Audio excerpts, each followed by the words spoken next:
Mi compañero el Espíritu Santo. David Yonggi Cho. Prefacio. Al atribuirle el sentido de compañero al Espíritu Santo, pensamos en él como alguien que está siempre a nuestro lado, acompañándonos en los momentos de gozo y en los momentos de tristeza. Jesús lo llamó Consolador, un título que indica una misericordia sin límites. La palabra tiene sus raíces en dos vocablos griegos que significan junto a uno y amar. Etimológicamente, esta palabra se originó en los tribunales de justicia. Cuando el acusador presionaba fuertemente a un acusado, y éste no sabía cómo defenderse, miraba a su alrededor en la esperanza de hallar a alguien que le ayudara. Si veía el rostro familiar de un amigo influyente, lo llamaba, de manera que el amigo se abría paso entre la multitud hasta situarse junto a él. Desde aquel momento, permanecía de pie con él y le ayudaba a ganar el pleito. Al decir que el Espíritu Santo es nuestro compañero, no estamos negando que Él es nuestro maestro, nuestro guía, nuestro director, nuestro jefe. Meramente enfatizamos la total intimidad que podemos tener con Él en todo momento. Es el compañero que nos acompaña en todo momento. Es nuestro deseo que mi compañero el Espíritu Santo contribuya a que usted conozca mejor a la persona de la Trinidad que le aconseja, ruega, suplica, exhorta y fortalece. Y uno quiere ser su compañero siempre. Introducción. El divino agente ejecutivo de Dios en el mundo de hoy es el Espíritu Santo. Él continúa la obra que comenzó Jesucristo. Se está moviendo entre creyentes e incrédulos de todo el mundo, en los hogares, las iglesias y las cárceles, y en países donde por siglos se ha combatido el Evangelio. Está obrando en respuesta a las súplicas de los hijos de Dios en todas partes. Su obra es poderosa y continúa firmemente en la vida de los creyentes que han buscado su ayuda. Los cristianos que han desarrollado una vida estable y floreciente de oración, y que tienen comunión con el Espíritu, son los que conocen mejor a Jesucristo. Nunca se puede desestimar al Espíritu Santo. Siempre tiene el control de las situaciones que se le hayan dado en oración. En un abrir y cerrar de ojos ha intervenido para desviar catástrofes, para revelar las decisiones correctas que han de tomarse, para ayudar a los cristianos a través de las más críticas circunstancias. Ha puesto sobre aviso a los creyentes, aun cuando estén separados por miles de kilómetros, para que oren o estén dispuestos a colaborar con Él si es necesario. Les ha pedido a otros que oren semanas antes de que surgiera una necesidad. Los ejecutivos más ocupados del mundo pagarían cualquier precio por tener un jefe como él. Comencé a pastorear cuando todavía estaba asistiendo a un pequeño seminario bíblico de las Asambleas de Dios en Seúl. Como consecuencia del conflicto coreano, la desesperación del pueblo era tan evidente que comprendí que quienes deseaban ministrarle necesitaban una capacidad sobrenatural para sobreponerse a los problemas, la enfermedad y la pobreza. Oré pidiendo una experiencia con el Espíritu Santo, acerca de quien yo había estudiado y aprendido. Le pedí al Espíritu Santo que viniera y me llenara de su poder, su ministerio y su mensaje para un mundo enfermo y sufriente. Me daba cuenta de que por mis propios recursos nunca podría hallar sermones lo bastante edificantes y alentadores que predicara menos que viviera por encima de mis propios problemas. Así que diariamente oraba por la llenura del Espíritu Santo. Otros estudiantes también estaban orando por ese bautismo del Espíritu Santo. Oramos por días, y cuando algunos compañeros recibieron esa experiencia, observé que su vida adoptó una nueva dimensión. Todavía eran pobres, pero en la pobreza estaban llenos de gozo y paz con una inexplicable confianza en que Dios iba a ayudarlos. Los problemas no perturbaban su paz. A medida que observaba la transformación de su vida, yo reconocía que tenía que seguir orando hasta que recibiera también esa experiencia. Y entonces ocurrió. Una noche, mientras estaba pidiéndole al Señor la llenura del Espíritu Santo, sentí acercarse su presencia. Fue una experiencia maravillosa. Yo estaba adorando y alabando a Jesucristo, diciéndole en forma audible una y otra vez cuán maravilloso era conocerlo y cuánto lo amaba. Aunque yo no podía ver a nadie, parecía como si el Espíritu Santo estuviera de pie delante de mí, dispuesto a derramar una bendición sobre mi vida. Mientras adoraba, sentí que un cálido ardor tocó mi rostro, luego mi lengua, el cuerpo, y sin darme cuenta comencé a decir nuevas palabras que venían a mi mente y a mi lengua al mismo tiempo. Cuanto más hablaba, tanto más me sentía inclinado a expresar las palabras que venían tan rápidamente. No sé cuánto tiempo permanecí en aquella habitación, y eso no importaba. Mi corazón estaba rebosando de alabanza y adoración a Jesucristo en un nuevo idioma. Yo estaba inundado de gozo y de una conciencia de un nuevo poder con Dios que nunca antes había conocido. Esa fue mi experiencia inicial cuando fui bautizado con el Espíritu Santo. Cada día después de eso, sentía que estaba viviendo en la presencia misma de Jesucristo. Cada vez que oraba, el Espíritu Santo acudía para ayudarme a orar, tomando mi idioma coreano y sustituyéndolo por una lengua celestial que yo no había aprendido. Yo sabía que mi espíritu había llegado a ser uno con él, y podía orar por toda una hora o más con mayor facilidad. Después de graduarme del seminario bíblico, sentía que debía iniciar una iglesia. El Espíritu Santo me indicó dónde y cómo comenzar, y reconocí su ayuda en esas decisiones. Compré una tienda de campaña usada del ejército y la armé en un barrio pobre entre las familias necesitadas. No todo salió perfectamente a partir de ese día y hasta esta fecha, pero comencé a aprender lo interesado que estaba el Espíritu Santo en ayudarme a desarrollar el ministerio que Él mismo me había dado. Por más maravillosas que hayan sido nuestras experiencias con el Señor, todavía estamos en la carne. Siempre y cuando busquemos el consejo del Señor, lo recibiremos. Pero es demasiado fácil evaluar una situación y pensar que uno mismo la puede resolver, y que por lo tanto no se debe molestar al Señor en oración ni pedirle al Espíritu Santo que nos ayude. Sin comprender plenamente lo que yo había hecho, formulé mis propios planes para la nueva iglesia en tienda de campaña. Quería que el programa fuera impresionante y que asistieran muchas personas, pero luchaba por preparar los sermones. Como no me salían muy bien, reuní todos los sermones de Billy Graham y de Oral Roberts que pude encontrar y los prediqué. El problema fue que pronto se me agotaron los sermones y estuve en el mismo punto donde había comenzado. A veces me desanimaba y quería abandonarlo todo. En ese momento de mi inexperto ministerio, me volví a la oración y le pedí al Espíritu Santo que me ayudara. No siempre es fácil dejar que el Espíritu Santo dirija la vida de uno. El yo es un obstáculo incluso al preparar un mensaje. Uno puede escoger buenos versículos bíblicos y hacer un sermón, y dejar al Espíritu Santo totalmente fuera del proceso. ¿Cuántas veces tuve que confesar mi pecado de tratar de hacerlo todo yo mismo? Entonces lo invitaba a que viniera otra vez y me ayudara. Y cada vez el Espíritu Santo me ayudó. Algunas veces el mensaje era totalmente distinto de lo que yo había preparado. Él me daba sus pensamientos y los versículos bíblicos que él quería que yo expusiera, porque él sabía quiénes estarían presentes en aquellas reuniones y conocía sus necesidades. A menudo volvía a las Escrituras y leía que el Espíritu Santo vino para estar con nosotros para siempre. Ve Juan 14:16, para recordarnos todo lo que Él nos dijo en la palabra. Ve Juan 14:26, para dar testimonio acerca de Jesucristo. Ve Juan 15:26, para guiarnos a toda la verdad. Ve Juan 16:13, para hacernos saber las cosas que vendrán. Ve Juan 16:13, y para glorificar a Jesucristo en todo y mostrar esa gloria a los creyentes. Ve Juan 16:14. Un día el Espíritu Santo habló a mi corazón: si quieres que tu iglesia crezca, tienes que desarrollar un mayor compañerismo y comunión conmigo. No prediques acerca de ella, Espíritu Santo, solo como una experiencia. Es una persona formidable. Predica sobre la persona. Desarrolla el compañerismo y la comunión al esperar en mi presencia.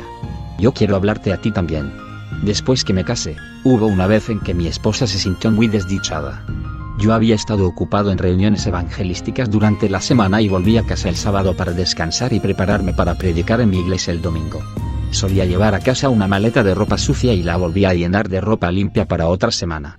Cada vez que mi esposa trataba de decirme algo o de hablarme sobre los acontecimientos de su vida esa semana, siempre yo pedía que me disculpara porque tenía que estudiar, o tenía que orar, o tenía que hacer alguna otra cosa. No dedicaba tiempo a sentarme con ella y conversar como hacía cuando éramos novios. Después de todo, decía yo insensiblemente, Dios me ha llamado a predicar, y estoy muy ocupado preparando sermones. Tú tienes un bebito que te haga compañía y un hogar del cual cuidar. ¿Qué más quieres? Un día mi suegra vino a visitarnos y dijo que deseaba hablar conmigo. En aquellos días siempre me asustaba cuando ella decía que quería hablar conmigo porque eso significaba que yo no estaba haciendo bien las cosas. ¿Amas a tu esposa?, preguntó. Claro que sí, respondí. Entonces debes pasar tiempo con ella. Ella no es una cosa. Es una persona. Es feliz cuando tú la reconoces, hablas con ella, y se siente rechazada cuando no lo haces. Aquel día aprendí una gran lección sobre las relaciones amorosas. Comencé a demostrar mi amor por mi esposa de muchas maneras. Dediqué tiempo a conversar con ella acerca de nuestro hogar y nuestro bebito. Hicimos un plan para tomar todos los lunes de asueto, y ella prepararía el programa. La sonrisa volvió a su rostro.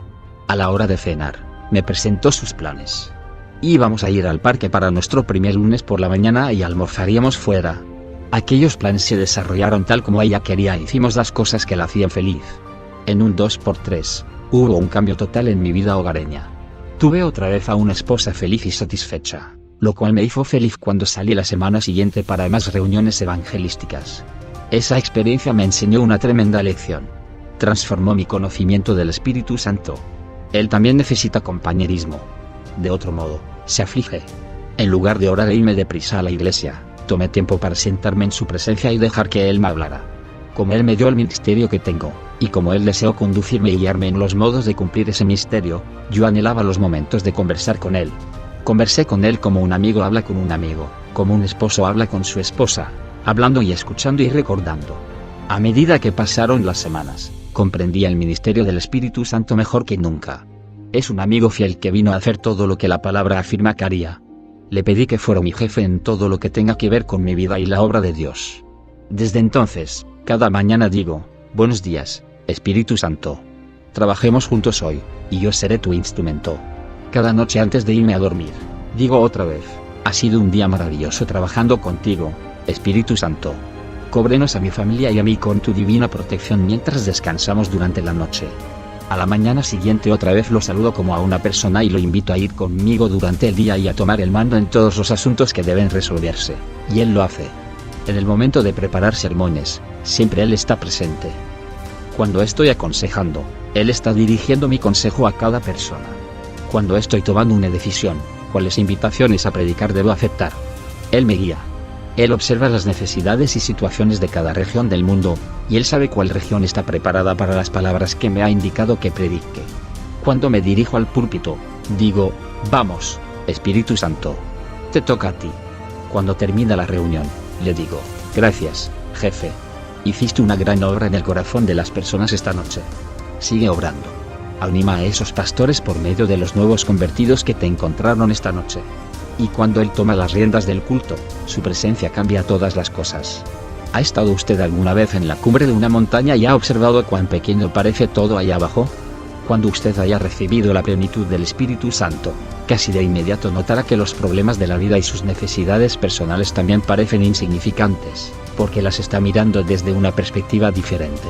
Las está viendo como las ve el Espíritu Santo, porque Él tiene el dominio de la situación. Confío en que, al leer este libro, usted encontrará al Espíritu Santo personalmente en sus páginas. Él quiere ser también el jefe de usted.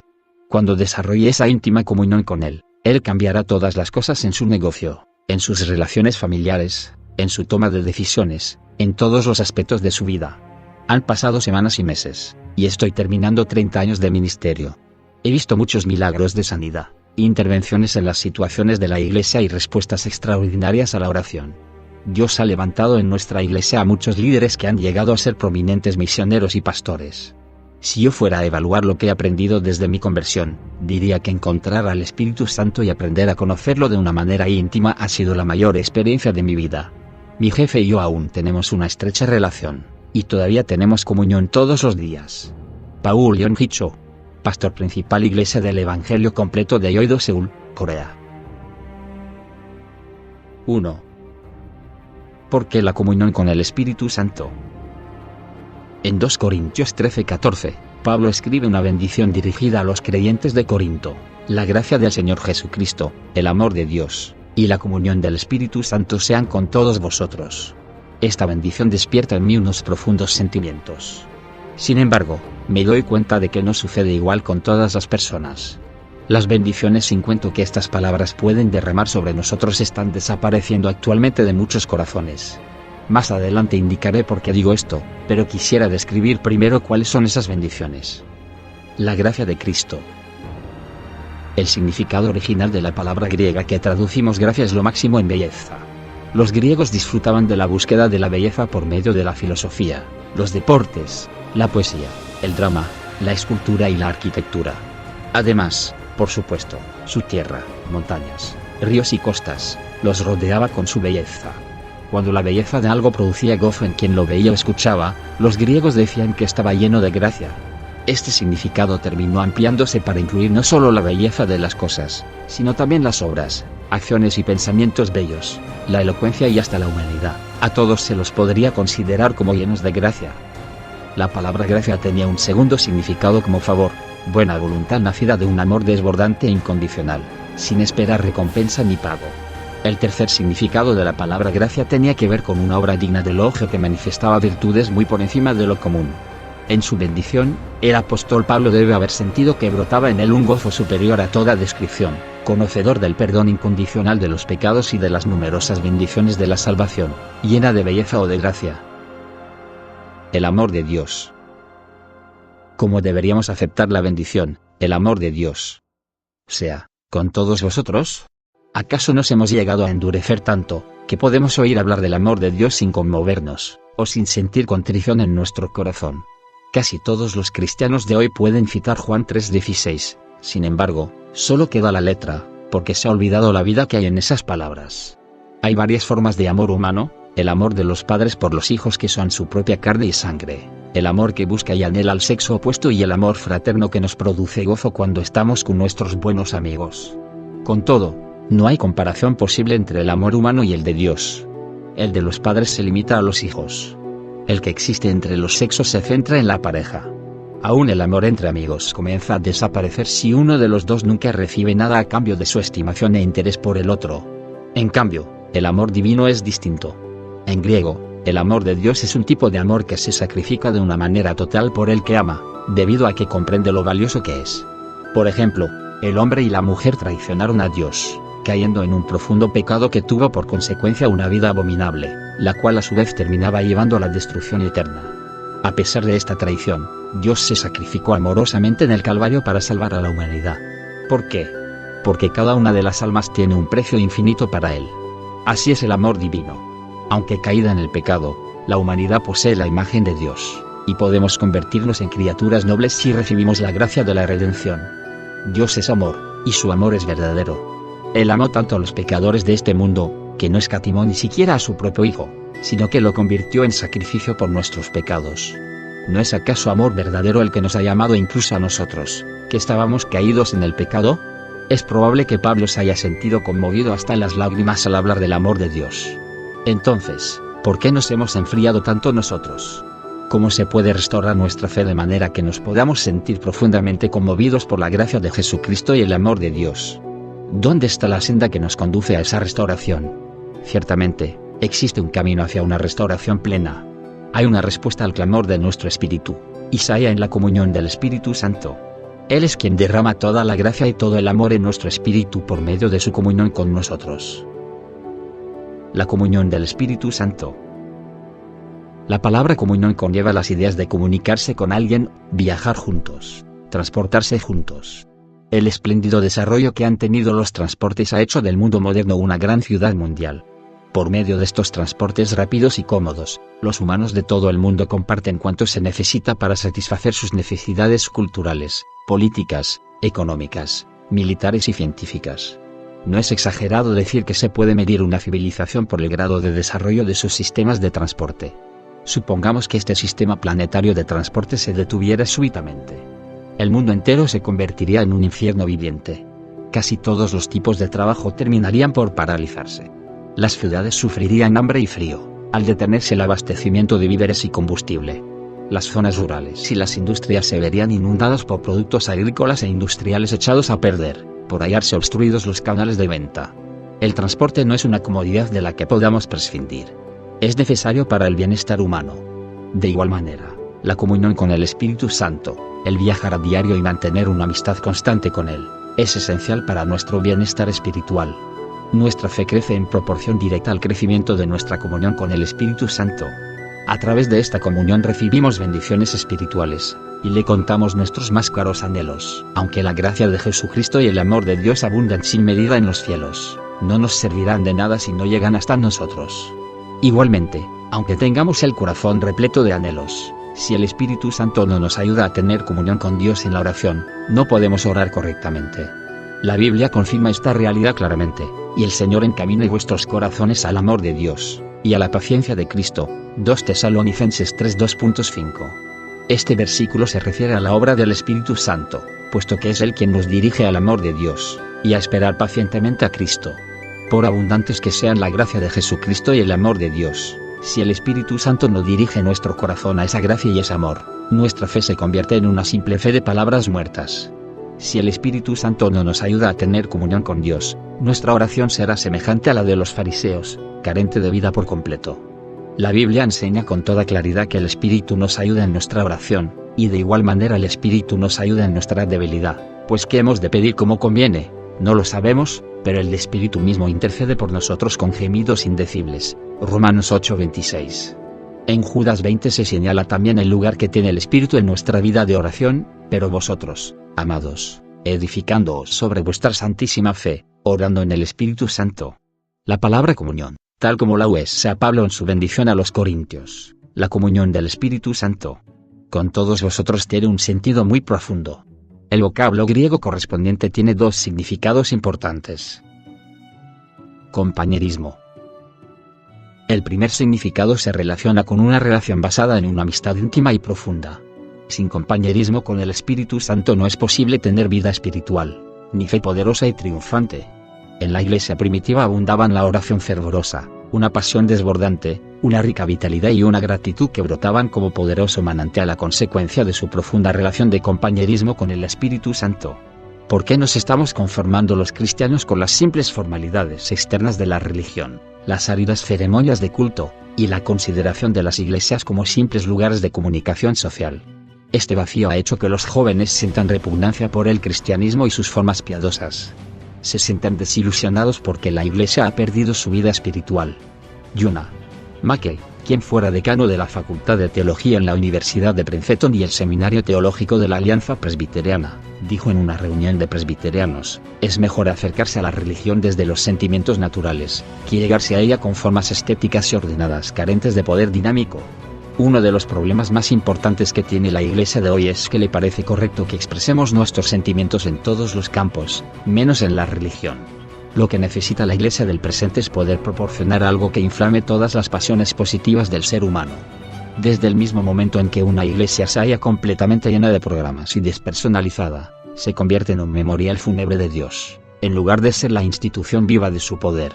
¿Cuál es la respuesta al problema que señala? Una ferviente amistad con el Espíritu Santo viviente. Sin ella, es natural que la iglesia se enfríe, la adoración se convierte en algo mecánico. La fe pierde la ardiente pasión que le da profundidad a toda nuestra persona. Este tipo de fe es como una estufa sin fuego. Sabedor de esto, la primera pregunta que Pablo les hizo a un grupo de efesios que daban la impresión de hallarse cansados y derrotados fue: ¿recibisteis el Espíritu Santo cuando creísteis? Otro consolador, para que esté con vosotros para siempre. No os dejaré huérfanos, vendré a vosotros. Juan 14, 16, 18. Podemos hacer nuestro ese consuelo, pero con mayor frecuencia de la que creemos. Es posible hallar hoy creyentes que no hayan oído hablar del Espíritu Santo. ¿Cómo tener comunión con el Espíritu Santo? En primer lugar, debemos reconocer que está presente en su iglesia y darle la bienvenida, anhelando ardientemente que nos guíe y abriéndole el corazón de manera que se establezca una confianza continua entre Él y nosotros. El amor de Dios y la gracia de Jesús solo podrán alcanzar nuestro espíritu a través de la amistad y la comunión con el Espíritu Santo. Participación conjunta en la evangelización. El segundo significado de la palabra comunión es el de ser socios en un negocio, vea Lucas 5:10, y participar conjuntamente en algo, vea 2 Corintios 10:16 y Filipenses 3:10, trabajar juntos como socios con un propósito común, compartiendo gozos, tristezas, victorias y pruebas. El Espíritu Santo fue enviado a esta tierra con el firme propósito de que trabajara en sociedad con los creyentes a fin de volver a la vida espíritus muertos a base de dar testimonio de la gracia de Jesucristo. Antes de dejar este mundo, Jesús les dijo a sus discípulos: cuando venga el Consolador, a quien yo os enviaré del Padre, el Espíritu de verdad, el cual procede del Padre, Él dará testimonio acerca de mí. Y vosotros daréis testimonio también, porque habéis estado conmigo desde el principio. Juan 15, 26, 27. A partir de estas palabras, podemos comprender que la gran misión de predicar el Evangelio fue dada en primer lugar al Espíritu Santo y después a los santos que creen en el Señor. Jesús aquí pone de relieve que la obra de evangelización debería ser realizada como una obra conjunta entre el Espíritu Santo y la humanidad, en la que el Espíritu participaría como el socio principal. Por tanto, podemos llegar a la conclusión de que toda la razón de que la evangelización haga tan pocos progresos hoy, de que la Iglesia retroceda en lugar de progresar en la obra de ganar almas, y de que esta obra haya estado al borde de la bancarrota, se encuentra en que se ha quebrantado esta sociedad con el Espíritu Santo. Las personas de nuestros días ni lo reconocen ni le dan la bienvenida. Puesto que no tienen su confianza puesta en Él, terminan fracasando, tratando de realizar la obra de Dios con sus propios medios y esfuerzos. Jesús señala este trágico error en el Apocalipsis: he aquí, yo estoy a la puerta y llamo, si alguno oye mi voz y abre la puerta, entraré a él, y cenaré con él, y él conmigo. 3:20. Si estas palabras se hubieran dirigido a un mundo incrédulo, no tendrían nada de sorprendentes. No es así, van dirigidas a la iglesia de Laodicea, que para muchos representa a los creyentes al final de los tiempos. ¡Qué revelación tan horrible! Pensémoslo. El Señor dijo que estaría con nosotros para siempre por medio del Espíritu Santo. En cambio, la iglesia está tratando de hacer la obra de Dios a través de una adoración centrada en el hombre, sacando de su medio al Espíritu Santo y dejándolo fuera de sus puertas. Las cosas no eran así en la iglesia original. Los santos del siglo I se daban cuenta de que la evangelización se debía realizar de principio a fin en sociedad con el Espíritu Santo. Cuando los apóstoles se hallaban predicando y fueron llevados para que el consejo judío de Jerusalén los interrogara, Pedro respondió de esta forma a las preguntas de dicho consejo: el Dios de nuestros padres levantó a Jesús, a quien vosotros matasteis colgándole en un madero. A este, Dios ha exaltado con su diestra por príncipe y salvador, para dar a Israel arrepentimiento y perdón de pecados. Y nosotros somos testigos suyos de estas cosas, y también el Espíritu Santo, el cual ha dado Dios a los que le obedecen. Hechos 5:2.30-32. Así confirmaba Pedro el hecho de que la obra de evangelización de los apóstoles era realizada en sociedad con el Espíritu Santo. Jesús no comenzó a predicar el reino de los cielos hasta después de haber recibido la plenitud del Espíritu Santo. Solo entonces pudo llevar a cabo su ministerio en 3 años y medio con gran. Hechos 19:2.2. Cuando Jesús vio que sus discípulos se hallaban angustiados y sin esperanza, les prometió que el Espíritu Santo vendría a morar en su espíritu, y yo rogaré al Padre, y os dará poder y autoridad. Al darnos cuenta de esto, ¿cómo nos atrevemos a pensar que nosotros seríamos capaces de realizar la obra de Dios solo con poder y sabiduría humanos? Un joven llamado Archibald Brown ingresó en cierta ocasión a una escuela para pastores fundada por el mundialmente famoso predicador C. H. Spurgeon. Después de graduarse en dicha escuela, comenzó a pastorear con gran éxito en la zona de Londres y miles de personas acudían a oír sus predicaciones. Eran muchos los que admiraban la notable unción del joven ministro y se preguntaban de dónde vendría su gran poder. Después de su muerte, se halló el secreto en la vieja y ajada Biblia que había usado. Debajo de Hechos 15:28 había escrito con pluma esta nota: qué importante es tener sociedad con el Espíritu Santo, el socio principal. Sin él como socio, no hay vida de fe ni obra de evangelización que tenga valor. Las bendiciones y los triunfos de nuestra vida de fe y nuestra predicación del Evangelio están también en proporción directa a la profundidad de nuestra relación con el Espíritu Santo, nuestro socio principal. Después de su resurrección y antes de su ascensión, Jesús reunió a sus discípulos alrededor de sí y les ordenó solemnemente que predicaran el Evangelio a todo el mundo. Por tanto, id, y haced discípulos a todas las naciones, bautizándolos en el nombre del Padre, y del Hijo, y del Espíritu Santo, enseñándoles que guarden todas las cosas que os he mandado, y he aquí yo estoy con vosotros todos los días, hasta el fin del mundo. Mateo 28:2.19-20. Sin embargo, después de decirles esto, el Señor no les indicó que comenzaran a predicar de inmediato. Les dijo que no se podía predicar el Evangelio sin sociedad con el Espíritu Santo. He aquí, yo enviaré la promesa de mi Padre sobre vosotros, pero quedaos vosotros en la ciudad de Jerusalén, hasta que seáis investidos de poder desde lo alto. Lucas 24:49. Juan ciertamente bautizó con agua, mas vosotros seréis bautizados con el Espíritu Santo dentro de no muchos días. Recibiréis poder, cuando haya venido sobre vosotros el Espíritu Santo, y me seréis testigos. Hechos 1:2.5,8. El maravilloso triunfo del Evangelio en la época de la Iglesia primitiva tuvo lugar porque los discípulos obedecieron fielmente el mandato de Jesús. Esperaron en Jerusalén hasta ser llenos del Espíritu Santo, y entonces predicaron. G. Campbell Morgan, teólogo inglés que tuviera gran éxito en su pastorado, escribió este comentario acerca de Hechos 5:2.30-32. El testimonio del Espíritu Santo es el único poder definitivo con que cuenta la Iglesia. Entre los demás factores, esta es la verdad más poderosa de todas. Si no podemos colaborar bien con el Espíritu Santo, no podremos ejercer la influencia del Evangelio ni sobre Jerusalén ni sobre Londres. Si los que predican el Evangelio no están llenos de este poder invisible, y la Iglesia no refleja sobre el mundo esta luz eterna y misteriosa que ha recibido, ambos se hallarán siempre deficientes, inútiles y tan fríos como la muerte misma, aunque su apariencia externa dé la impresión de algo impecable y excelente. Si queremos realmente llenar a Londres con el Espíritu Santo, tenemos que buscar todos los medios para realizar nuestra labor en sociedad con Él. Bastará con que solo hagamos esto, para que la Iglesia marche continuamente de victoria en victoria con Dios a través de los gozos y las pruebas. En el libro de Hechos se dice clara y repetidamente que el Evangelio era predicado en colaboración con el Espíritu Santo.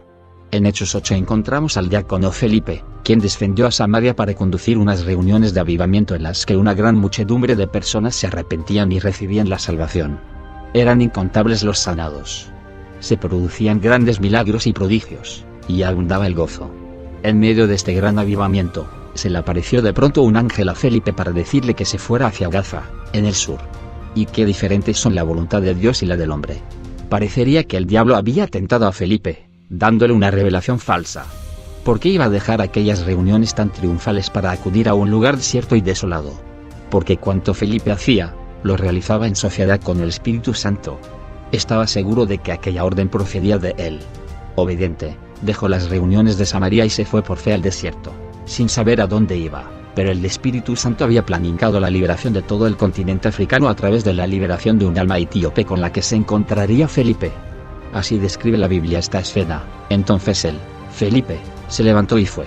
Y sucedió que un etíope, eunuco, funcionario de Candace, reina de los etíopes, el cual estaba sobre todos sus tesoros, y había venido a Jerusalén para adorar, volvía sentado en su carro, y leyendo al profeta Isaías, Hechos 8 2.27,28. El Espíritu Santo envió a Felipe al desierto para que le predicara el evangelio de la salvación a un alma que estaba preparada. Y gracias a la salvación de este etíope, Felipe pudo recoger una cosecha inmensamente mayor de la que habría recogido de haberse quedado en Samaria dirigiendo las reuniones. No debemos descuidar ni despreciar los impulsos del Espíritu Santo porque nos parezcan de poca monta. No tenemos idea de lo que pueda haber planificado. La orden del Espíritu Santo a Felipe se hizo más concreta aún, y el Espíritu dijo a Felipe: acércate y júntate a ese carro. Hechos 8:29.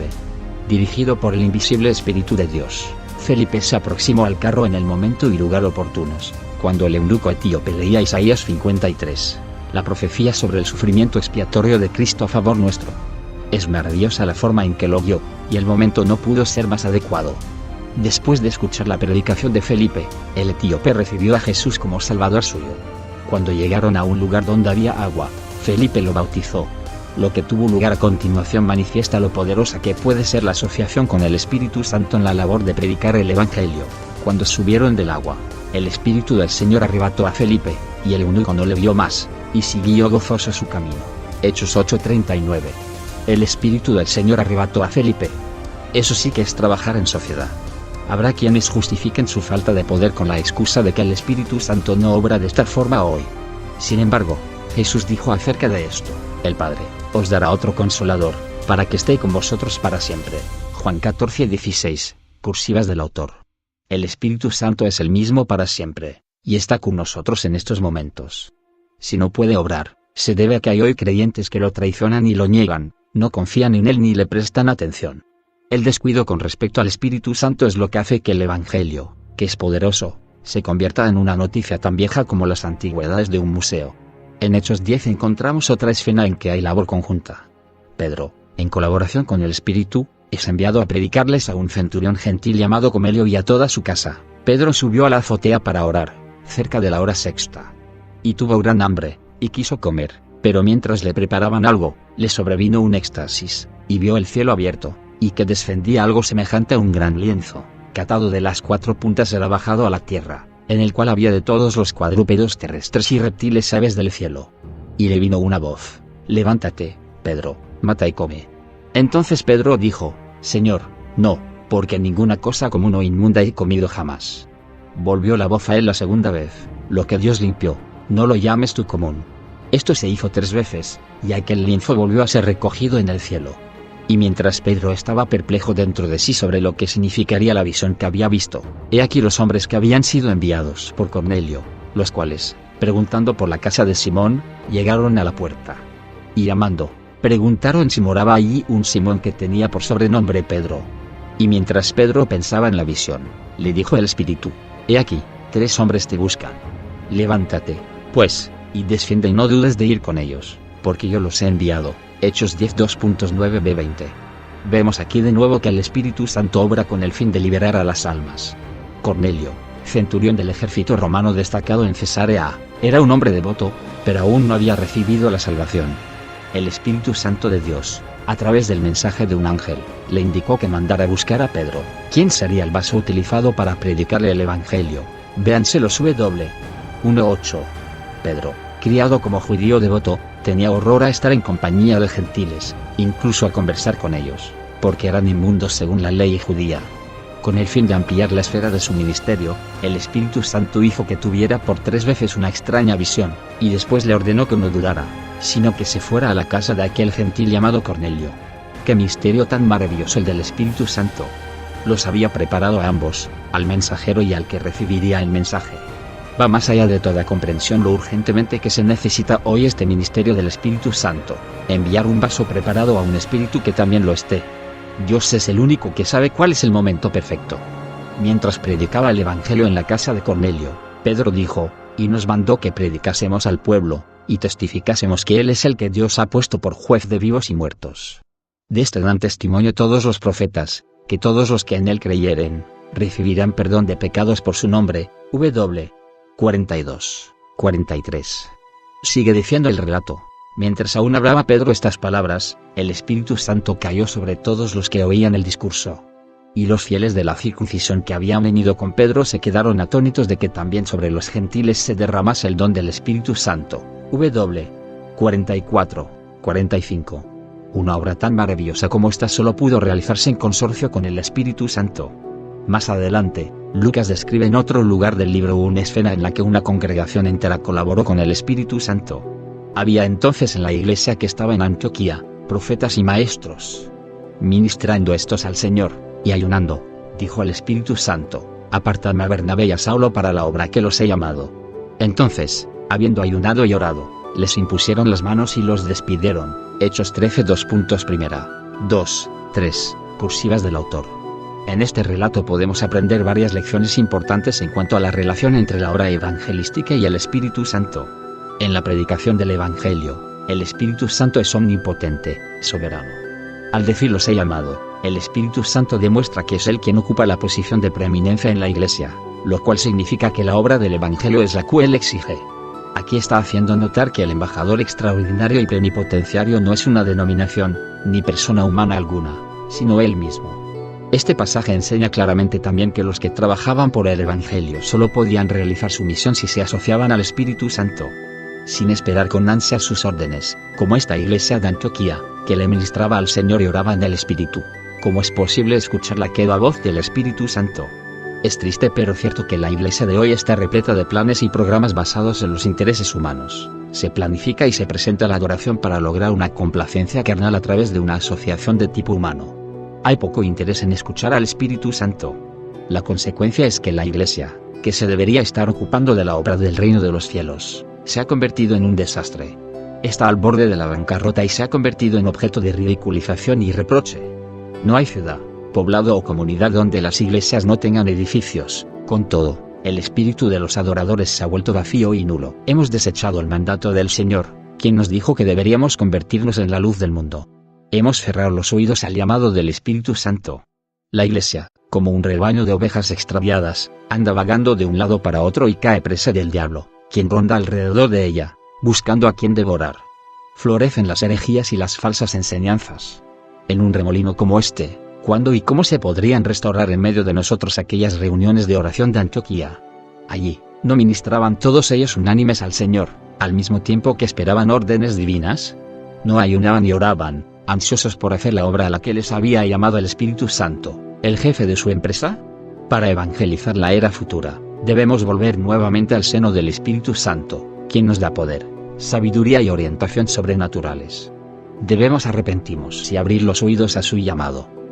El relato de los sucesos de Antioquía dice a continuación que Bernabé y Pablo, quienes habían sido apartados por el Espíritu Santo para su obra, enviados por el Espíritu Santo, descendieron. Hechos 13 2.4. Realmente, esta salida nos obliga a pensar. Se fueron, no enviados por una denominación ni por una institución misionera, sino por el Espíritu Santo. No tenían fondos misioneros, ni promesa alguna de que tendrían sostenimiento fijo como misioneros. No se dice nada acerca de dinero, y sin embargo, fue el Espíritu Santo, Señor del cielo y de la tierra, quien los envió. Con un apoyo así, no tenían nada que temer. Por supuesto, esto no significa que no hicieran falta una denominación, o el dinero, o una sociedad misionera. Con todo, no los envió un grupo de gente ni una institución. El gran teólogo Tengo un verdadero anhelo de que todas las iglesias e instituciones dedicadas a evangelizar el mundo de hoy estén llenas del Espíritu Santo, en lugar de limitarse a estar llenas de gente, para que así podamos disfrutar de la victoria divina que se puede obtener a través del Evangelio puro. Solo esto, y no una predicación derrotista, secularizada y humanista, será lo que causará la victoria del mensaje del Evangelio en el mundo. Entre bastidores, y poniendo bases firmes para la obra de evangelización, el Espíritu Santo fue también el principal actor de la Iglesia en sus primeros años, mientras se resolvían las cuestiones teológicas. Como si fuera un invisible director de escena, era él quien tenía la autoridad definitiva para supervisar, enseñar y guiar. En Hechos 15, algunos gentiles cristianos se hallaban muy confundidos debido a las falsas enseñanzas de ciertos creyentes judíos. Entonces algunos que venían de Judea enseñaban a los hermanos: si no os circuncidáis conforme al rito de Moisés, no podéis ser salvos. Como Pablo y Bernabé tuviesen una discusión y contienda no pequeña con ellos, se dispuso que subiesen Pablo y Bernabé a Jerusalén, y algunos otros de ellos, a los apóstoles y a los ancianos, para tratar esta cuestión. 1, 2. En consecuencia, los apóstoles y ancianos sostuvieron un concilio en Jerusalén para estudiar este asunto. La discusión y el veredicto del concilio se hallan descritos en este mismo capítulo 15. Su lectura me lleva a creer que estos dirigentes reconocían profundamente al Espíritu Santo, confiando en él y orando con fe firme para que guiara sus discusiones de manera que llegaran a una conclusión correcta. Su conclusión fue escrita en forma de carta a los gentiles de Antioquía, Siria y Cilicia, por cuanto hemos oído que algunos que han salido de nosotros, a los cuales no dimos orden, os han inquietado con palabras, perturbando vuestras almas, mandando circuncidaros y guardar la ley. Nos ha parecido bien, habiendo llegado a un acuerdo, elegir varones y enviarlos a vosotros con nuestros amados Bernabé y Pablo, hombres que han expuesto su vida por el nombre de nuestro Señor Jesucristo. Porque ha parecido bien al Espíritu Santo, y a nosotros, no imponeros ninguna carga más que estas cosas necesarias. 24, 26, 28, cursivas del autor. El que se haya mencionado claramente al Espíritu Santo en primer lugar, ha parecido bien al Espíritu Santo, y a nosotros, y no nos ha parecido bien a nosotros y al Espíritu Santo debe darles vergüenza a los que interpretan la Biblia apoyándose en una fe humanista. ¿Reconocen realmente al Espíritu Santo en las conferencias religiosas de hoy? Con frecuencia oímos expresiones como, el superintendente X y el comité han decidido. Rara vez escuchamos expresar los sentimientos reflejados en la carta enviada por los apóstoles de Jerusalén: con la ayuda del Espíritu Santo, hemos decidido. Por supuesto, no estoy defendiendo que haya que seguir toda declaración con la frase "con la ayuda del Espíritu Santo", pero es deplorable que jamás se escuchen frases así. Confianza en su ayuda. En todo cuanto hagamos, debemos reconocerlo, adorarlo, darle gracias y confiar continuamente en él. Además, es imprescindible que recordemos que el Espíritu Santo, enviado por el cielo para ser nuestro jefe en la evangelización y la enseñanza, espera a que lo invitemos a ocupar entre nosotros ese lugar. La Biblia nos muestra que no es la ignorancia lo único que impide que trabajemos dentro de esta sociedad con el Espíritu Santo. La falta de humildad al esperar en él es otro factor del problema. En Hechos 16 2.6-10 vemos que Pablo obraba bajo las órdenes del Espíritu Santo, y en colaboración con él. Por supuesto, Pablo fue el apóstol por excelencia, y Dios lo usó poderosamente. Sin embargo, también nos debemos dar cuenta de que incluso un apóstol tan sensible al Espíritu Santo como Pablo, fue capaz de apresurarse atrevidamente a hacer algo, debido a su gran celo por la predicación del Evangelio. He aquí lo sucedido, y atravesando, Pablo y Silas, Frigia y la provincia de Galacia, les fue prohibido por el Espíritu Santo hablar la palabra en Asia, y cuando llegaron a Misia, intentaron ir a Bitinia, pero el Espíritu no se lo permitió. 6,7, cursivas del autor. Cuando leemos este pasaje, nos sentimos como si estuviéramos viendo la lucha de Jacob con el ángel de Dios. Las expresiones "les fue prohibido por el Espíritu Santo" y "el Espíritu no se lo permitió" tienen un sentido combativo. Pablo estaba tratando de lanzarse a predicar, mientras que el Espíritu Santo lo estaba frenando. Escenas tan vividas en la Biblia nos muestran que era el Espíritu Santo quien dirigía a Pablo. Es imposible captar por completo la grandiosa lección que enseña este pasaje. Esta maravillosa escena nos muestra claramente que el Espíritu Santo tiene un fuerte deseo de participar en la obra del Evangelio en sociedad con nosotros, y que quien inicia esa obra no es el ser humano, sino él. Cuando no le resulta fácil guiar a sus santos, el Espíritu Santo llega a emplear la fuerza para hacer que obedezcan los planes divinos con respecto a su obra. Es Él quien nos ordena que hagamos la obra de evangelización. Los creyentes son enviados a la cosecha como obreros, pero Él debe ser el jefe de la empresa. Hasta el mismo Pablo, hombre de una personalidad a toda prueba y casi perfecta, le costó algo dejarse guiar por el Espíritu Santo, debido a su ardiente pasión por las almas y su indomable voluntad. Quizá la razón por la que Dios le permitió que sintiera un aguijón en la carne, vea 2 Corintios 12 2.7, fuera para que pudiera comprender su debilidad y poner por completo su confianza en el Señor. Debemos aprender de todo esto que siempre debemos buscar la orientación que nos viene del Espíritu Santo, y tener un espíritu obediente y quebrantado que Él pueda guiar con tanta facilidad como un pastor guía a sus ovejas. Solo entonces se podrá predicar realmente el Evangelio en sociedad con el Espíritu Santo. Si tratamos de hacerlo sin Él, entristeceremos el corazón de Dios y nos estaremos oponiendo a su plan y providencia para salvar al mundo. Este tipo de labor conjunta con el Espíritu Santo es indispensable para la Iglesia. 2. ¿Quién es el Espíritu Santo?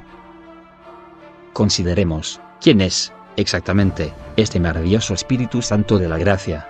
Si queremos tener intimidad con Él y trabajar en su compañía, necesitamos conocerlo bien. Aunque hay una serie de metáforas impersonales sobre el Espíritu Santo, el fuego, el viento, el agua, el aceite, la paloma y demás, y todas tienen una base bíblica, han sido tan ampliamente usadas, que algunas personas no conocen quién es Él en realidad. Vayamos al fondo mismo de la verdad. El Espíritu Santo es Dios. Como Dios Padre y Dios Hijo, el Espíritu Santo es miembro de la divinidad. Dentro de la historia de la Iglesia, los arrianos, sabelianos y socinianos lo han considerado como un poder procedente del Dios eterno, pero estos grupos siempre han sido calificados de heréticos por la Iglesia de creencias ortodoxas. La Biblia misma llama a Dios al Espíritu Santo. Entre las cosas que Jesús les ordenó a sus discípulos inmediatamente antes de ascender a los cielos, se halla esta: id, y haced discípulos a todas las naciones, bautizándolos en el nombre del Padre, y del Hijo, y del Espíritu Santo. Mateo 28 2.19. Aquí Jesús sitúa claramente al Espíritu Santo en la misma posición que el Padre y el Hijo. Afirma que tiene la misma autoridad, el mismo poder y la misma gloria que ellos. Así sucede a lo largo de toda la Biblia. En el libro de Hechos, un hombre llamado Ananías vendió junto con su esposa Safira una posesión, y les llevó a los apóstoles parte del dinero obtenido, fingiendo que les había entregado todo. Sin embargo, el apóstol Pedro, lleno del Espíritu Santo, lo reprendió diciéndole: ¿por qué llenas Satanás tu corazón para que mintieses al Espíritu Santo, y sustrajeses del precio de la heredad? No has mentido a los hombres, sino a Dios. Hechos 5 2.3-4. En esta circunstancia Pedro da testimonio de que el Espíritu Santo es Dios, al decirle a Ananías que le había mentido a Dios, y le había mentido al Espíritu Santo, usando ambas expresiones de manera intercambiable. Algunos versículos del Antiguo Testamento en los que habla el Señor son mencionados en el Nuevo como escritos por el Espíritu Santo. Por ejemplo, Isaías 6 2.9 dice: y dijo el Señor, anda, id a este pueblo, oíd bien, y no entendáis, ved por cierto, mas no comprendáis. Cuando Pablo cita este versículo en el Nuevo Testamento, lo atribuye al Espíritu Santo. Bien habló el Espíritu Santo por medio del profeta Isaías a nuestros padres, diciendo: ve a este pueblo, y diles, de oído oiréis, y no entenderéis, y viendo veréis, y no percibiréis. Hechos 28 2.25-26. A partir de pasajes de las Escrituras como estos, puedo entender claramente que el Espíritu Santo forma parte de la Trinidad Santa. La palabra del Señor Dios del Antiguo Testamento es la misma que la del Espíritu Santo en el Nuevo. Vea también Jeremías 31 2.33 y Hebreos 10 2.15-16. Podemos ver también que el Espíritu Santo es Dios en el hecho de que realiza una obra que nadie más que Dios podría realizar. El Espíritu Santo creó los cielos y la tierra por voluntad de Dios. Vea Génesis 1 2.2. Job 26 2.13. Resucita a los muertos. Vea Romanos 1 2.4. 6:11. Hace nacer de nuevo. Vea Juan 3 2.5-7. Convence al mundo de pecado, de justicia y de juicio. Vea Juan 16 2.8. Y echa fuera demonios. Vea Mateo 12:28. Además de todas estas pruebas, el Espíritu Santo posee todos los atributos divinos. Solo Dios es eterno, omnisciente, omnipotente y omnipresente, y el Espíritu Santo tiene todas estas cualidades. Hebreos 9:14 dice que el Espíritu Santo es eterno, cuanto más la sangre de Cristo, el cual mediante el Espíritu eterno se ofreció a sí mismo sin mancha a Dios, limpiará vuestras conciencias de obras muertas para que sirváis al Dios vivo. El Espíritu Santo es omnisciente, pero Dios nos las reveló a nosotros por el Espíritu, porque el Espíritu todo lo escudriña, aún lo profundo de Dios. 1 Corintios 2:10. El Espíritu Santo sabe todas las cosas, aún las más profundas de Dios. También es omnipotente. Respondiendo el ángel, le dijo: el Espíritu Santo vendrá sobre ti, María, y el poder del Altísimo te cubrirá con su sombra. Lucas 1:35. Se ve con claridad que el Espíritu Santo es el poder del Altísimo, y que para Dios no hay nada imposible. Por último, el Espíritu Santo es omnipresente. El Salmo 139 expresa bien esta cualidad suya. David afirma: al hablarle al Señor, ¿a dónde me iré de tu espíritu? ¿Y a dónde huiré de tu presencia? Si subiera a los cielos, ahí estás tú, y si en el Seol hiciere mi estrado, he aquí, allí tú estás. 7:8. Por consiguiente, el Espíritu Santo, que es eterno, omnisciente, omnipotente y omnipresente, ¿no es Dios? El Espíritu es también majestuoso, santo y glorioso, como el Padre y el Hijo. El Espíritu Santo tiene personalidad. Tan pronto como nos damos cuenta de que el Espíritu Santo es una persona, una entidad con personalidad propia, como el Padre y el Hijo, nuestras posturas hacia Él cambian por completo. La naturaleza personal del Espíritu Santo afecta de diversas formas nuestra relación con Él. En la persona y obra del Espíritu Santo, el evangelista y escritor R. A. Torrey señala lo importante que es la condición personal del Espíritu Santo. Insiste en que solo un ser con personalidad puede comprender nuestros problemas y ayudarnos. No podemos sostener un diálogo con las piedras, los árboles o las fuerzas impersonales. En cambio, por ser una persona divina, el Espíritu Santo puede comprender profundamente nuestros asuntos y ayudarnos. Esto nos permite ir en busca de su ayuda. Entre nuestros himnos y coros hay varios en los que se pide ayuda al Espíritu Santo.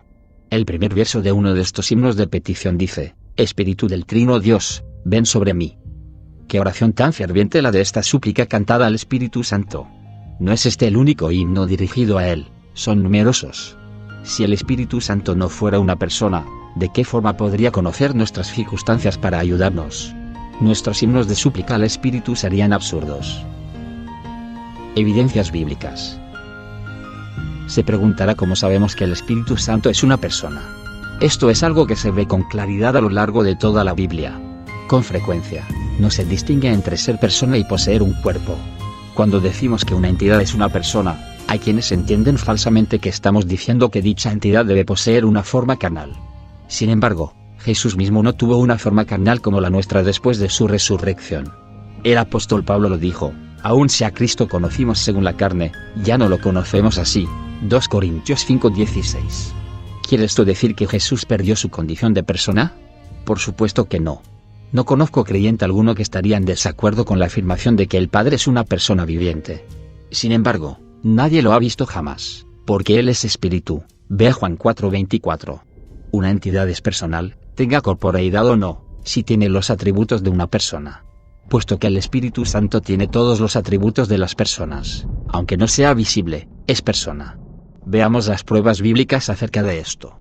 Sabemos que el Espíritu Santo es una persona, porque la Biblia usa continuamente pronombres personales para referirse a Él.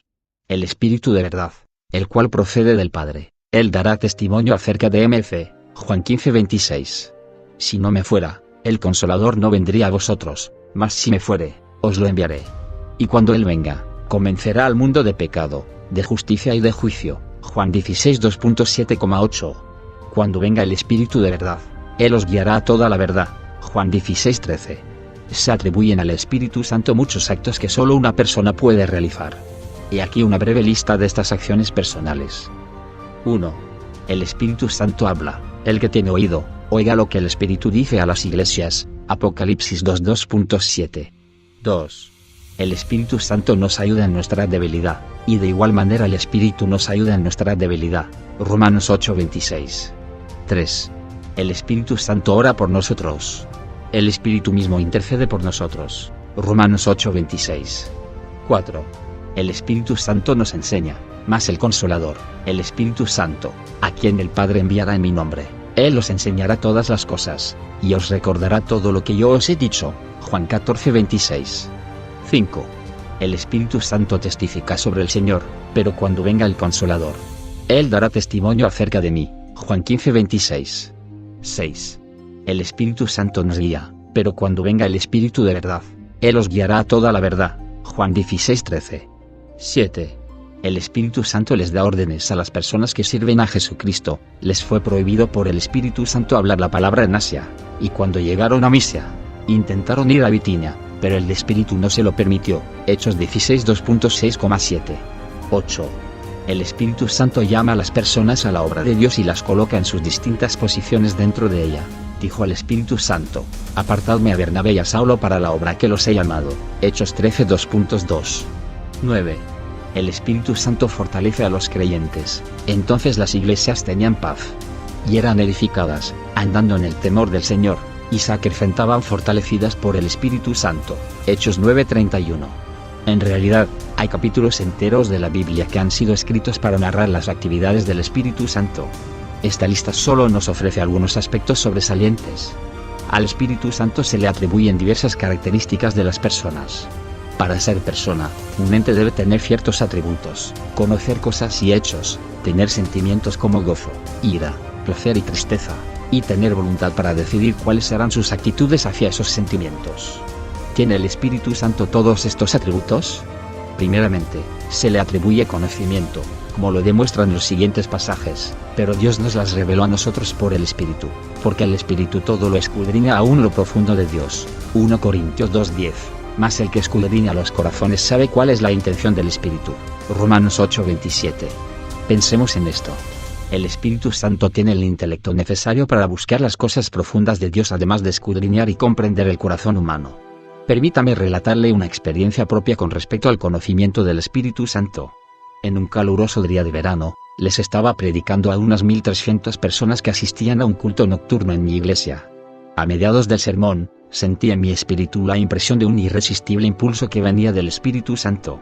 Él me estaba revelando que una de las personas que se hallaban en la congregación había salido de su casa para suicidarse, y que si no fuera salva aquella noche, todo habría terminado para ella. Después de recibir aquel conocimiento, traté de continuar mi sermón como si nada hubiese sucedido, pero me sentí demasiado constreñido. Por fin, suspendí el sermón por unos minutos y le expliqué la situación a la congregación. Entonces pedí: si esa persona está presente, haga el favor de levantar la mano. Una joven levantó la mano, y después del culto me reuní con ella en mi oficina. Aunque había salido de su casa con la intención de no regresar jamás, una amiga la había convencido para que asistiera al culto. En la mente solo tenía la idea del suicidio, hasta que oyó que Dios se interesaba por ella y quería sacarla de su desesperación. Mientras hablábamos, ella lloraba amargamente, confesó sus pecados y regresó salva a su casa. Cerca de un año más tarde, recibí carta suya en la que me decía que estaba llevando una vida feliz en el Señor. Experiencias como esta me dan la seguridad de que el Espíritu Santo conoce todos nuestros pensamientos y circunstancias. Sí, el Espíritu Santo tiene conocimiento. En segundo lugar, el Espíritu Santo tiene emociones y sentimientos, como lo indican estos pasajes, y la esperanza no avergüenza, porque el amor de Dios ha sido derramado en nuestros corazones por el Espíritu Santo que nos fue dado. Romanos 5:2.5, y no contristéis al Espíritu Santo de Dios. Efesios 4:30. El Espíritu mismo intercede por nosotros con gemidos indecibles. Romanos 8:26. Estos pasajes bíblicos demuestran que el Espíritu Santo posee una serie de emociones. Derrama el amor de Dios en nuestro espíritu. Es posible entristecerle y gime en ardiente intercesión a favor nuestro. En tercer lugar, el Espíritu Santo tiene voluntad, y obra según esa voluntad y sus planes. Pero todas estas cosas las hace uno y el mismo Espíritu, repartiendo a cada uno en particular como Él quiere. 1 Corintios 12:11. Les fue prohibido por el Espíritu Santo hablar la palabra en Asia, y cuando llegaron a Misia, intentaron ir a Bitinia, pero el Espíritu no se lo permitió. Hechos 16:2.6,7. Una de las tonterías más grandes que la gente trata de hacer hoy es usar al Espíritu Santo para lograr sus propósitos. Él no es un ente impersonal, un objeto inanimado o poder desconocido que podamos utilizar. Es una persona real, y usa a personas para realizar su propia obra, y según su voluntad. En el verano de 1964, yo mismo experimenté con toda su fuerza esta realidad. Llevaba una semana en California, donde predicaba en varias iglesias. Acababa de comprar mi pasaje de avión para ir al estado de Washington, cuando de repente me sentí inquieto y turbado en el espíritu. Traté de calmarme, pero no pude. Tenía pensado asistir a una fiesta organizada por el Concilio Misionero Femenil antes de irme. Cuando llegué a la fiesta, Le pedí a la presidenta de la reunión de mujeres que me consiguiera un lugar tranquilo para orar. Me arrodillé ante el Señor, y de inmediato el Espíritu Santo me mostró claramente que su voluntad era que me quedara en aquella ciudad una semana más. Por unos instantes fui enumerando mis excusas sobre por qué me debía ir, pero seguía sin tener paz. Finalmente, cuando me sometí al Señor y le dije que le obedecería, regresó a mí la paz, inundando mi corazón y mi mente. Al recordar aquella situación, me doy cuenta de que mi obediencia a la voz del Señor produjo resultados evangelísticos y fruto para su reino. A partir de mi propia experiencia personal, le puedo decir que el Espíritu Santo tiene una voluntad, y una forma de dárnosla a conocer. No hay duda alguna de que la Biblia lo presenta como una persona real que tiene conocimiento, sentimientos y voluntad. Él habita y obra dentro de nosotros y con nosotros. Sabedores de esto, podremos dar nuevo impulso a nuestra evangelización por medio de su poder sobrenatural, si lo reconocemos, le damos la bienvenida y lo adoramos en nuestro caminar personal y en nuestro ministerio público. La naturaleza personal del Espíritu Santo es la razón por la que es tan importante que le rindamos adoración. ¿Se nos podría exigir que adoráramos a un poder impersonal? No. Pero, alabado sea su santo nombre, Él nos responde como persona, una persona perfecta, puesto que es Dios. 3. Los nombres y símbolos del Espíritu Santo. La Biblia utiliza por lo menos 4 nombres llenos de significado cuando habla del Espíritu Santo: el Espíritu Santo, el Espíritu de Dios, el Espíritu de Cristo y el Consolador. Cada uno de estos nombres se relaciona con uno de sus distintos oficios. Estudiemos más de cerca estos nombres, y después hablaremos de los símbolos utilizados para describirlo. El Espíritu Santo. Pues no nos ha llamado Dios a inmundicia, sino a santificación. Así que, el que desecha esto, no desecha a hombre, sino a Dios, que también nos dio su Espíritu Santo. 1 Tesalonicenses 4:2.7,8. Entre los 3 miembros de la Trinidad Santa, es el Espíritu Santo en particular quien tiene por oficio la santidad y la pureza, como lo indica su nombre. Él es el poder que les lleva a esa santidad y esa pureza a los creyentes, el que los aparta de la perversidad de este mundo, el cual obran los espíritus malignos e impuros en los hijos de desobediencia.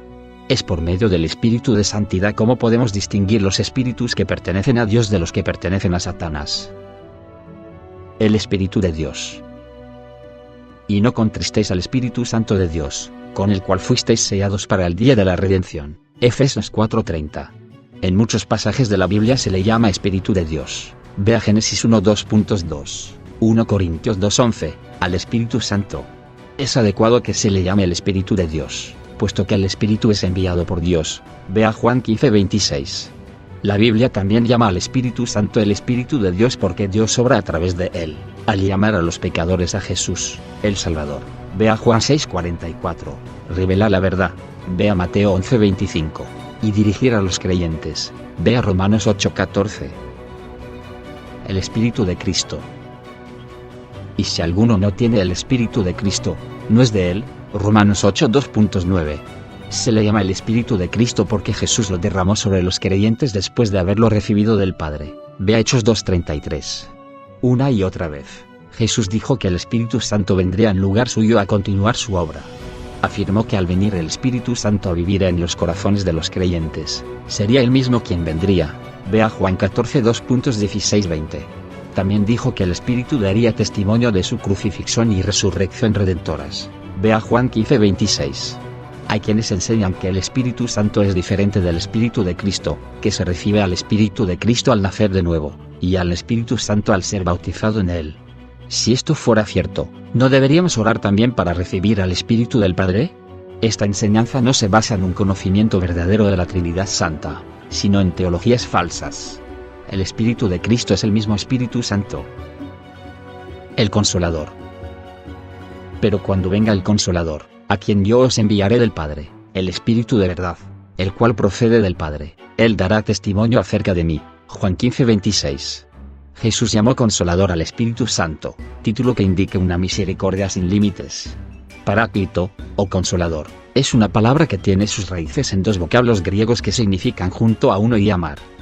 Etimológicamente, esta palabra se originó en los tribunales de justicia. Cuando el acusador presionaba fuertemente a un acusado, y éste no sabía cómo defenderse, miraba a su alrededor en la esperanza de hallar a alguien que le ayudara. Si veía el rostro familiar de un amigo influyente, lo llamaba, de manera que el amigo se abría paso entre la multitud hasta situarse junto a él. A partir de aquel momento, permanecía de pie junto a él como paráclito suyo, y le ayudaba a ganar el pleito. El Consolador es el que nos trae alivio y es llamado a permanecer junto a la persona que se halla en momentos difíciles. La aconseja, ruega, suplica, exhorta y fortalece, de manera que pueda ganar la victoria sobre sus enemigos. Pensemos con mayor profundidad en las palabras de Jesús: y yo rogaré al Padre, y os dará otro Consolador, para que esté con vosotros para siempre. Juan 14:16.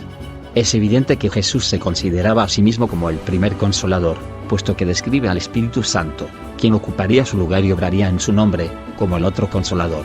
La mitad final de 1 Juan 2:2.1 dice: si alguno hubiere pecado, abogado tenemos para con el Padre, a Jesucristo el justo. La palabra griega traducida como abogado aquí es parácletos, la misma traducida como Consolador en Juan 14:16 y 26. Esto nos presenta nuevamente a Jesús como el primer Consolador, y al Espíritu Santo como el otro Consolador. El adjetivo otro de Juan 14:16 tiene consecuencias significativas en el original griego. Hay dos palabras griegas distintas que se usan en la Biblia para hablar de otro. La primera se halla en Juan 14:16, otro Consolador. La segunda, en Gálatas 1:2.6, otro Evangelio. La de Juan 14:16 es la palabra griega aios, pron, alos, que denota otro de la misma clase y calidad.